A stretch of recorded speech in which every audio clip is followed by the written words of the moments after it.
Thanksgiving in my family has always been the same strange combination of Norman Rockwell aesthetics and reality TV drama.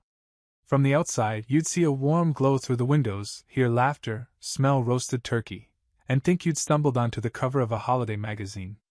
Step inside, and you'd realize the laughter was at someone's expense, usually mine. I arrived right on time, which, in my family, means I was already losing. Mark's car was in the driveway, parked sideways like it was too important to obey lines. Through the front window, I caught a glimpse of him in the kitchen, already holding court with Mom, who was fussing over him like he'd just flown in from the moon. Dad was leaning against the counter, beer in hand, nodding like Mark's every word was gospel. When I opened the door, Mom called out, "Hi, sweetie," from the kitchen, but it was the kind of distracted greeting you'd give the guy dropping off a package. She didn't even turn around. Last year, when Mark arrived 30 minutes late, she actually stopped cooking to run and hug him. Growing up, this was normal. When Mark made the JV basketball team, Dad bought him new sneakers and threw a party. When I won the county science fair, Mom reminded me not to get too cocky. You know Mark's more of a people person. If there was an award for existing loudly, Mark would have had a shelf full. I walked into the kitchen, offering to help, but Mom waved me off. "Just grab yourself a drink," she said, while handing Mark the carving knife like it was some ceremonial passing of the torch. The knife used to be Grandpa's, and I'd always wanted to carve the turkey once. Never happened. The dining room was set exactly like every year, Dad at the head, Mom to his right, Mark to Dad's left for optimal conversation flow. My seat? Between Aunt Marlene, who smells perpetually of Chanel No. 5 and white wine, and an empty chair no one claimed. The empty chair was symbolic, really. Dinner started with the usual script, Dad bragging about Mark's latest promotion, Mom chiming in with, "He's just a natural leader." My attempts at small talk about my own work died halfway across the table before someone cut in with, "Speaking of work, Mark's been so busy." And we were back in the Mark hour. Between passing the gravy and avoiding Uncle Tom's political tangents, I caught Mark smirking at me. He leaned back, swirled his wine like a villain in a soap opera, and said, "Well, every family's got one, and ours has the family mistake." The table erupted in laughter like he'd delivered a stand-up set. Dad chuckled, shaking his head, and said, "Don't be so sensitive." Before I could even put my fork down, Aunt Marlene, on her third glass, added, "Oh, come on, it's just a joke." Like that absolved everyone. Years of practice kept my face neutral, but my mind was busy. I wasn't going to storm out. I wasn't going to cry in the bathroom. I was going to remember every second of this, and make sure they understood that some jokes come with a price tag. After the laughter, I excused myself. No one stopped me. No one even looked my way. I rinsed dishes while Mark held court about interest rates and wealth building. Apparently, watching 3 episodes of a home renovation show made him a financial guru. Dad nodded like it was scripture. The water was boiling hot, the kind that turned your fingers red, but I didn't flinch. I stared at the gravy-coated plate like it owed me answers. They've said a lot of things in this house over the years. Some louder than others. But nothing quite landed like family mistake. I wasn't mad. Not at first. Just numb. Like when you trip and don't feel pain right away, just heat and a hum under your ribs. That's when Aunt Carol floated in with her classic soft voice that somehow always made me feel worse. "You know Mark didn't mean anything by that," she said, already rearranging mugs in the dishwasher. "It's just his way. He's always had a sharp tongue. Must be genetic," I said, not looking up. She chuckled. "Oh, don't be like that. We tease because we love. Remember how he used to call you Storm Cloud as a kid? So dramatic, but adorable." I remembered. I remembered being 12 and Mark joking that I was the defective sibling whenever I cried too easily. I remembered missing the championship spelling bee because Dad said Mark had a more important baseball tournament. I remembered Christmas mornings where he got iPads and GoPros, and I got a sweater with the tag still attached, from last year's clearance rack. Mark earned pride. I earned patience. I'm not upset. I lied, scrubbing the same dish for the third time. Good, she smiled. It's Thanksgiving. No one likes tension at the table. Right. Can't ruin the vibes. A few minutes later, I ran into Dad in the hallway. Hey, he said, completely casual. You alright? He called me a mistake. Yeah, well, he didn't mean it like that. You know how brothers are. Tough love. He said it in a toast. Dad shrugged. You're still here, aren't you? That one landed. I smiled, dry and hollow. That was his way of saying, if it hurt that bad, I'd have left. Since I stayed, I must have been fine with it.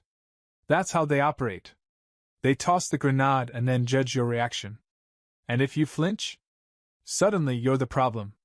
By dessert, I was back at the table, fork in hand, eyes on my plate. Mom served pumpkin cheesecake and made a big show of how special it was to have the whole family together. She then praised Mark's confidence this year and glanced at me like I should take notes. Mark, for his part, was already talking about his next big venture. I'm thinking about flipping a house, he said, like he invented the concept. Might even ask Dad to invest. A father-son bonding thing. The dig was subtle, but it landed. Everyone laughed. Except me. Mark turned to me, all teeth. Still sulking? He asked. Come on, lighten up. It was just a joke.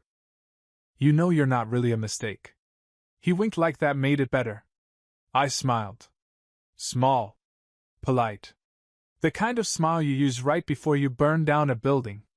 And right then, at that exact moment, something in me clicked. Not with anger, but with clarity. If they only see you when they're laughing at you, maybe the only way to be heard is to change the joke. So I stood. Be right back, I said. This time, I didn't head to the kitchen. I slipped outside. The air was cold. Sharp. Real. I pulled out my phone and called Tasha. You parked? I asked. Just around the corner, she said. Espresso bar's ready. Want us to set up? I looked through the window, at the warm room, the smug faces, the people who claimed blood was thicker than water but never acted like it. No, I said. Hold off. New plan. There was a pause. You good? Oh yeah, I said. I'm great. I just need you to be ready. For what? I smiled. For a teachable moment. Because tonight they thought the joke ended with me. But the real punchline? It was still brewing. At exactly 8:29, I opened the side gate. The harbor and hearth van rolled in like a quiet warning. Tasha stepped out first, clipboard in hand, apron crisp, expression unreadable. Two of our servers followed, gently unloading the polished espresso machine and our signature stacked dessert trays. She glanced at me. You still sure? I nodded. Just like the protocol. Keep it clean. Tasha grinned slightly. We love a Clause 5 night. Inside, the dining room was buzzing with post-dinner contentment. Mark was still talking, something about crypto, something about passive income, which, to him, meant borrowing money from Dad. Then came the knock on the door. Mark looked up. Someone order pizza?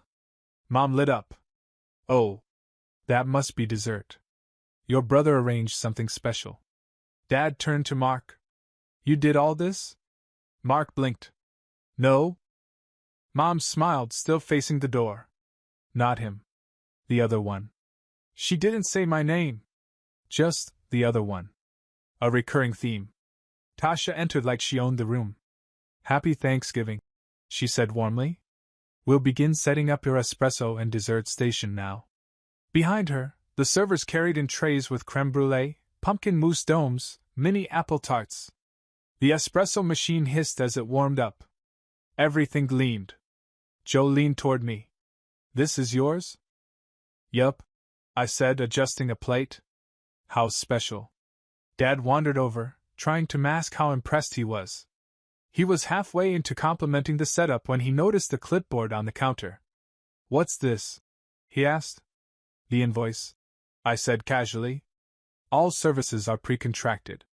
Booked under your name, with your card on file. His expression dropped like a faulty soufflé. You're charging us? You told me to handle dessert, I said. This is how my company does that. Standard terms. Clause 5 included. Dad squinted. Clause 5. Any disrespect toward named guest or staff results in full charge and immediate service termination. Tasha nodded. We've had incidents in the past. It's for protection. We're happy to continue, if the environment remains respectful. Mark groaned. This is about earlier, isn't it? You're seriously still salty? I didn't answer. You're being sensitive, he added. Again.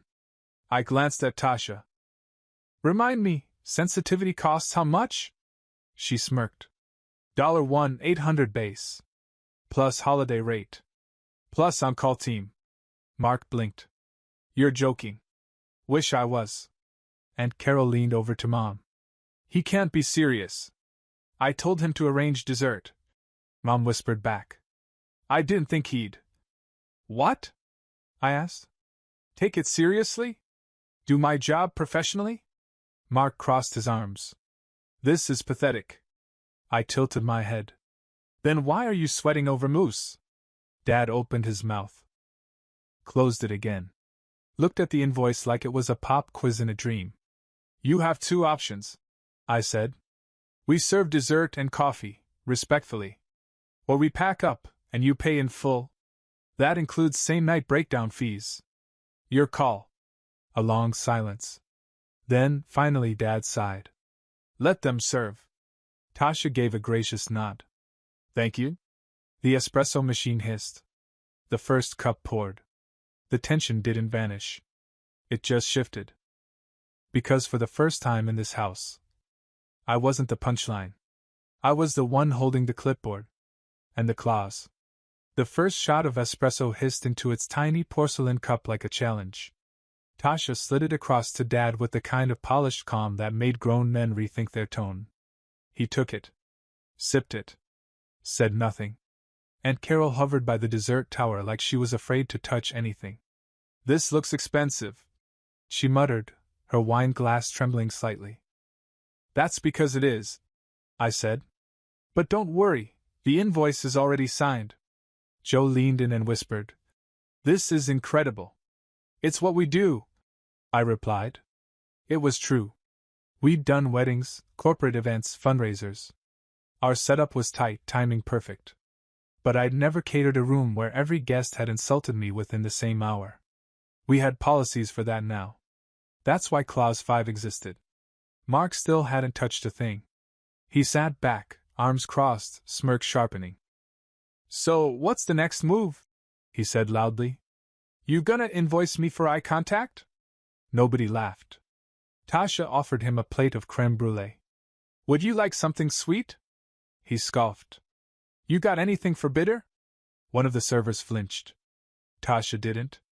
I can offer you a receipt, she said, voice even. Mark leaned back in his chair. Oh my God! This is like performance art. He turned to me. You really couldn't take a joke, huh? Still playing victim all these years later? I didn't respond. I just refilled Joe's espresso. Her hand was steady. Her eyes locked on me. Mark kept going. You think running a coffee cart makes you somebody? Tasha's eyebrow twitched. Just once. She turned to me. I gave a single nod. Understood, she said quietly. She walked over to the espresso machine and, like a surgeon calling time of death, flicked the main power switch off. The room hissed again. This time, from people gasping. The lights on the machine dimmed. The tray servers froze in sync. Tasha placed a napkin gently beside Dad's empty cup. Clause 5 invoked, she said. Service terminated. Mom blinked. Wait, what just happened? Tasha looked at her, calm, kind, and absolutely done. One more public insult to a named guest. The contract specifies full payment remains due. But, Mom looked around helplessly. There's still dessert. It will be packed and removed. Mark laughed. You're joking. Does it look like we're joking? Tasha asked. One of the servers began quietly loading desserts back onto the trays. The clinking was delicate, like glass breaking slowly. Joe turned to me, voice low. He really couldn't help himself, huh? He never could. Dad stood up. Can we talk outside? Sure, I said, following him to the porch. The air was cooler now. The kind that cut straight through dress shirts. He took a breath. Do you really have to do this? I met his eyes. Do you really think this is just about dessert? Silence. I didn't start anything tonight, I said. I didn't insult anyone. I didn't make a scene. But I did bring a contract. And your son violated it. Dad looked tired. He's just loud. No. He's protected. And you let him be. And every time you laughed off what he said to me growing up, you taught him this was okay. He looked down at the driveway. How much? I pulled a folded copy of the invoice from my jacket. $1,865. Includes the machine, ingredients, service hours, and... He waved it off. I know what it includes. He took the paper, stared at it, and nodded once. Then, we'll pay it. Behind us, the sound of trays being reloaded, espresso cups being wiped down, filled the silence like slow thunder. I'm not doing this to be petty, I said quietly. But this is the only way you all notice anything, when it costs you. He didn't argue. He didn't apologize. He just turned and walked back inside. I stayed on the porch a moment longer. And for the first time in my life, I didn't feel like I'd lost a fight in that house. Because I hadn't even played. Inside, the mood had shifted. Tasha and her team moved with the quiet focus of people who had packed up from worse. High-end weddings gone sour, corporate parties that turned political. Still, this one felt personal. The mousse towers were boxed. The espresso machine hissed as it powered down for good. Every delicate swirl, every sugar-dusted tart, gone. Mark was sulking now. He tried to look unfazed, but his crossed arms and clenched jaw said otherwise. Overreaction, he muttered. No one even laughed at the joke. That's the problem, Joe said, not even looking at him. You didn't tell a joke. You took a swing and called it humor. Mark turned. What's your problem now? Joe met his eyes. You. For a second, I thought he might actually shut up. Mom finally spoke, her voice doing that thing where it tried to be soft but still layered with guilt-tripping undertones. This doesn't have to be so dramatic, she said, watching the last of the dessert leave. It's Thanksgiving. We're family. Are we? I asked, voice low. Or are we just people who meet out of obligation and pretend? She flinched like I'd cursed at her. Dad was still by the buffet table, arms crossed. He'd already signed the invoice. The sting wasn't the money, it was the principle of losing control. Watching something unfold that wasn't his idea, and he couldn't fix with a lecture. Mom tried again. We've always been close. Joe laughed. Not a cruel laugh, just disbelief. Close? I've been coming to these dinners for years. You all treat him like an accessory. Like he's supposed to play nice while you roast him for sport. That's not true, Mom said, suddenly defensive. Name 1 year, Joe continued, where he wasn't the punchline of at least 3 stories. 1 year where Mark didn't take a jab and everyone just laughed like it was oxygen. Aunt Carol opened her mouth, then closed it. Tasha passed by with the final tray, nodded respectfully to Joe, and disappeared out the door. One of the servers followed. The other gave me a small nod and a look that said, "You did good." Mom looked between us, face flushed. "We're just a normal family," she said. "No, we're not," I replied. "Normal families don't need contracts to behave." Dad made a noise, something between a scoff and a sigh. "I don't get why you're so sensitive," he muttered.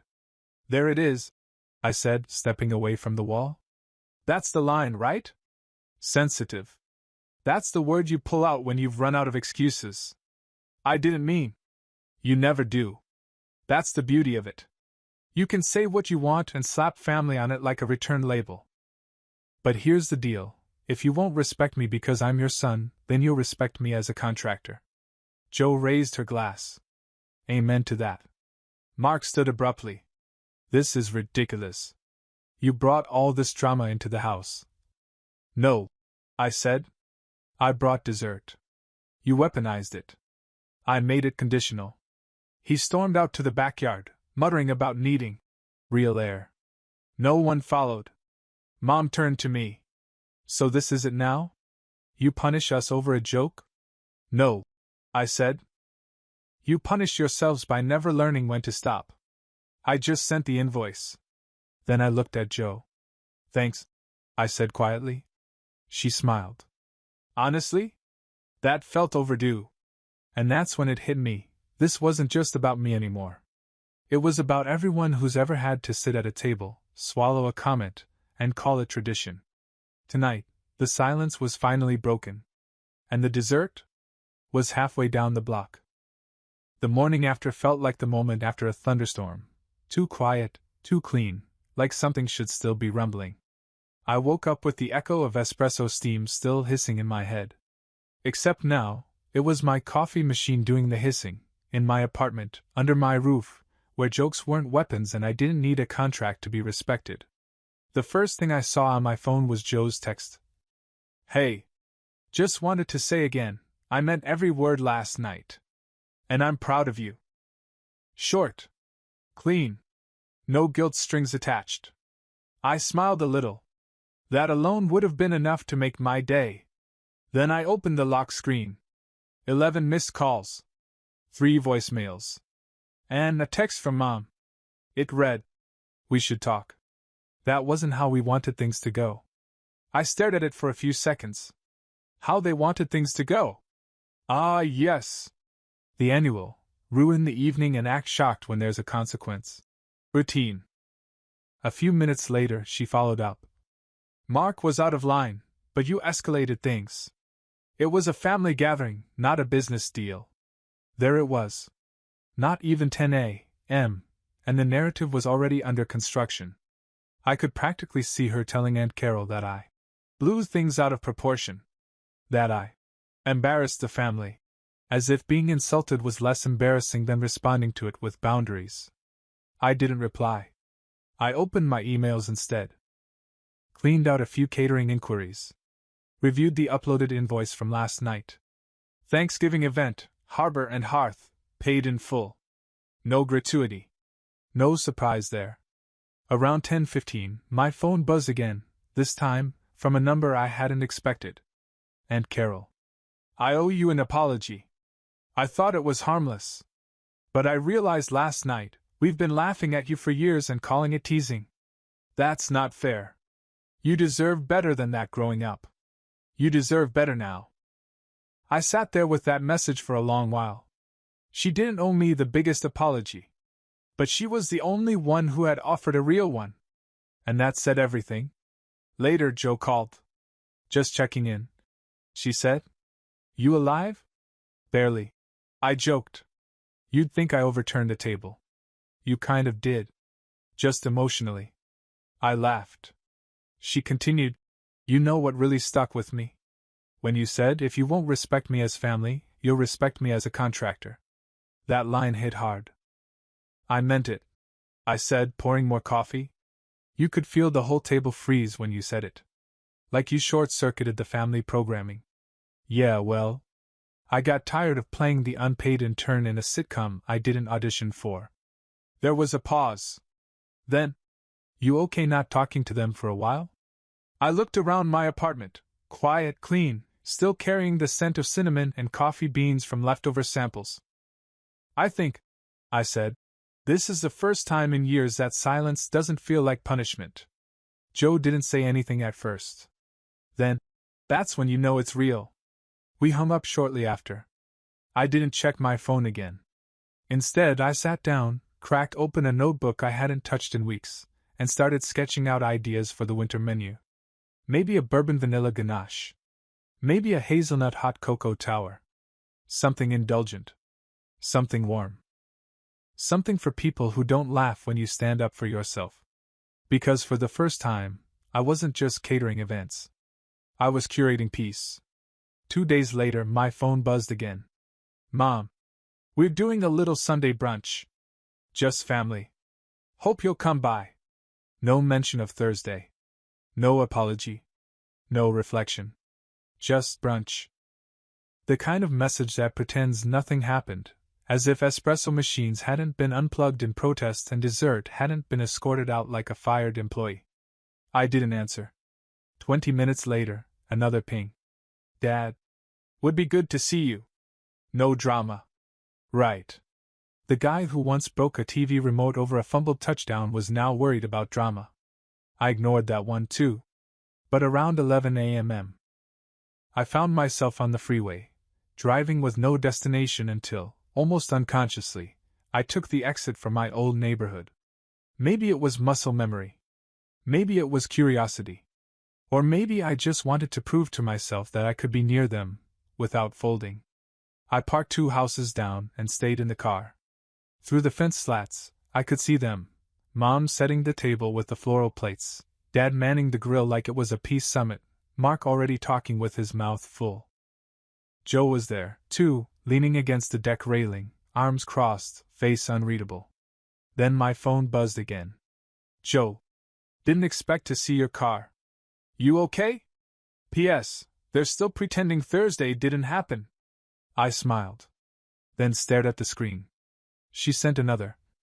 Come to the gate. If it gets weird, I'll walk out with you. It wasn't protection I needed. It was someone to witness it. So I stepped out and walked toward the gate. The late autumn air was brisk, sharp enough to make you aware of your breath. My footsteps crunched on gravel. No one noticed at first.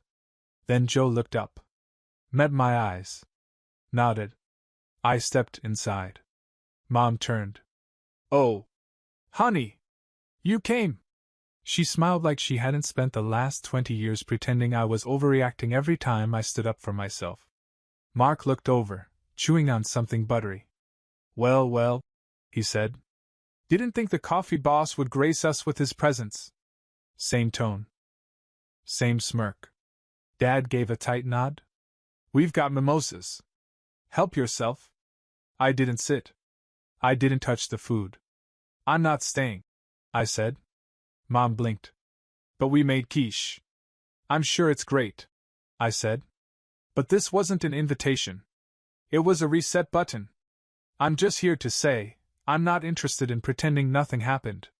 She looked hurt. We were hoping to move past all that. Past what?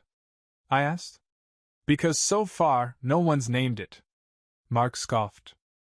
You're really still holding on to one joke? I turned to him. Do you know how many times you've used that line? I said. Calling me the family mistake isn't edgy. It's lazy. You say it because no one tells you to stop. He blinked. It's a joke. It's a pattern. And I'm not laughing. The table went silent. Aunt Carol cleared her throat. Maybe we should all just... No, Joe said suddenly, stepping forward. Let him finish. Dad stood up like he was going to make a speech. Son, this is still your family. I looked him in the eye. And if that still means something to you, then start acting like it. Mom clutched her mimosa like it might spill. You're not being fair. No, I said. I'm being honest. For once. Mark rolled his eyes. So what, you're cutting us off now? Over dessert? I shook my head. Not over dessert. Over decades. Then I turned to Joe. You ready? She didn't hesitate. Yep. We walked to the gate together. No slamming doors. No shouting. Just a firm closing of a chapter. Before we left, Joe turned back once. For what it's worth, she said loud enough for the table to hear. He didn't burn this bridge. You all just stopped maintaining it. No one had a comeback. A week passed. No more texts. No calls. Just silence, the kind that used to feel like punishment, but now felt like peace. I didn't expect anything else. Until an envelope showed up at my shop. Handwritten. No return address. Inside, a blank thank you card. On the back, in tiny letters, someone had scribbled. The mousse was incredible. Sorry I never told you. Carol. I stared at it for a long moment. That was it. No demands. No rewrites. Just a sentence. And for the first time, I didn't feel angry about what I hadn't gotten from the rest of them. I felt grateful for what I'd finally stopped expecting. Later that afternoon, Jo swung by the shop. She brought donuts and terrible coffee from a gas station 2 blocks away. I raised an eyebrow. Symbolic, she said, sipping the swill. To remind us of how far we've come. I smirked. You trying to trigger a PTSD flashback? Nope. Just proving a point. We sat outside the shop, under a heating lamp, sipping liquid regret and laughing anyway. Before she left, I handed her a small envelope. What's this? She asked. Something I forgot to give you. Inside was a duplicate of the catering invoice from Thanksgiving, except I'd written one more line under the total. Discount applied, for the one person who never needed a contract to treat me like family. She teared up. You're such a softie. Shut up. She hugged me. Left. That night, I got one final message. From Mark. It was a single sentence. Heard your coffee truck's been at City Hall this week. Congrats. I didn't reply. But I did make sure the next morning's Instagram post included a photo of the city mayor holding one of our mugs, and smiling. Caption. We're honored to fuel decisions that actually matter. Hot beverage. No tags. No names. Just quiet success. Because sometimes the best revenge is paid in full, with a receipt, a smile, and 0 apologies.